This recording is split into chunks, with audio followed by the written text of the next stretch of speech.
My husband had threatened me and threatened my life, and so when he put his hand over my mouth and I couldn't, get out of the room, it really did scare me. So, yeah.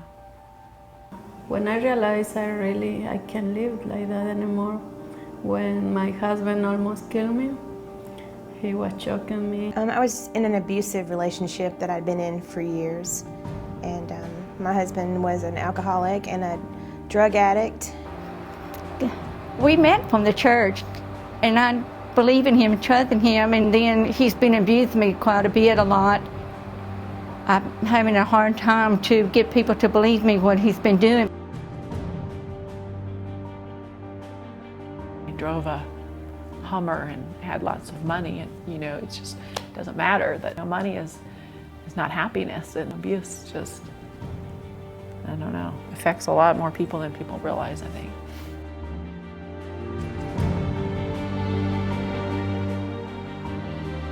It doesn't just happen to someone that is poor, uneducated. We've had doctors, lawyers.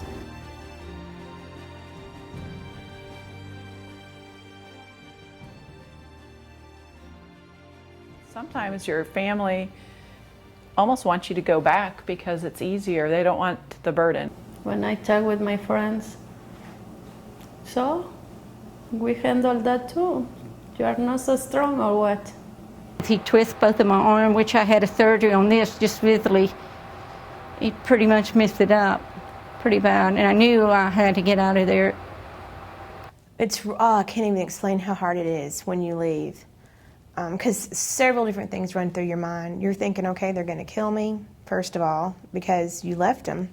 A lot of times when the most serious violent battering happens is right after you leave. So if you don't go to a place like a shelter, sometimes you're really risking your safety by just trying it alone.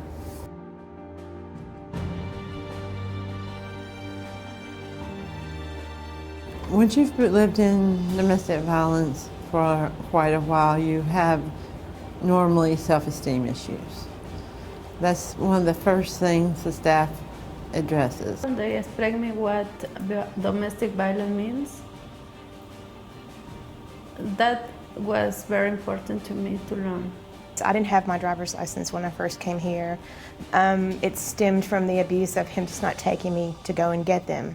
So they helped me get my driver's license back. I didn't have my Social Security card, no job, no money, no car, no nothing. Yeah, I had to start over because I left with just a bag of clothes, so I didn't have furniture, I didn't have anything, where Bridges actually helped facilitate a lot of that, beds for my kids and dressers and a washer and dryer.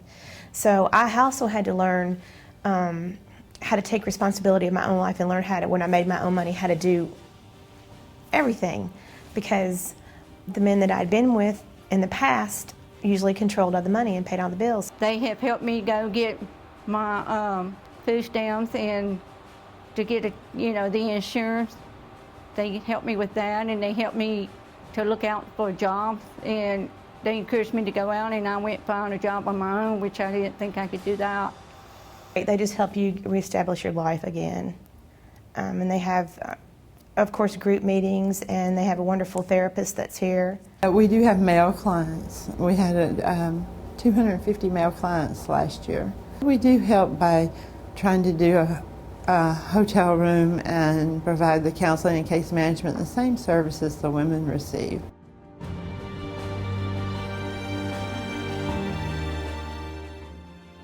My children immediately felt loved here, and that was important to me, that they felt loved. There was a lot of space to run around and play. And I like it here. It's felt safe here. A lot of times I saw my two little kids. They was scary. And he was like 10 years old, and he was very aggressive. He was very respectful with me. He was very angry. When children are raised in a home where there's domestic violence, they learn that the way you deal with conflict is with harsh words and fists. And so we try to teach them different ways to communicate their fears and their anger around this situation or even school situations, so that they grow up to learn that this is not the correct way to deal with a problem. When I was little, I didn't like my brothers at all. And like here, they taught me like how to love them and like respect them. And like not make them feel scared of me.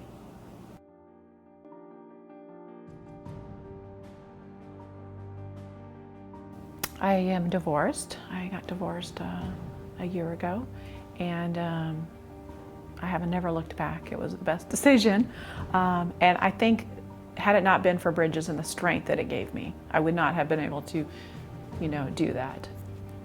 But they have such a great support system, and it's like they never leave you. Some of us don't have family, we didn't have anybody, but they never give up on you. So that gives you a sense of security, and when you have that security, it helps you through a lot of this stuff. I'm going to start dating. I have not dated at all. I have a date this weekend, as a matter of fact. The guy I'm dating is totally different from anybody I've ever dated before, and I've learned what to look for and to watch out for, and I don't go back to that same pattern again. It takes $500,000 a year to operate the shelter. So each year, just to maintain the services we have now, we have to raise about $150,000 outside our grants that we receive. So it's important so that people still have a safe place to go. It's kind of really surprised me how they really express their caring and show their love, not just because their job. It's because they really care. I'm hoping my future's bright, and I'm sure it is, because I'm a strong woman, so I've learned that too.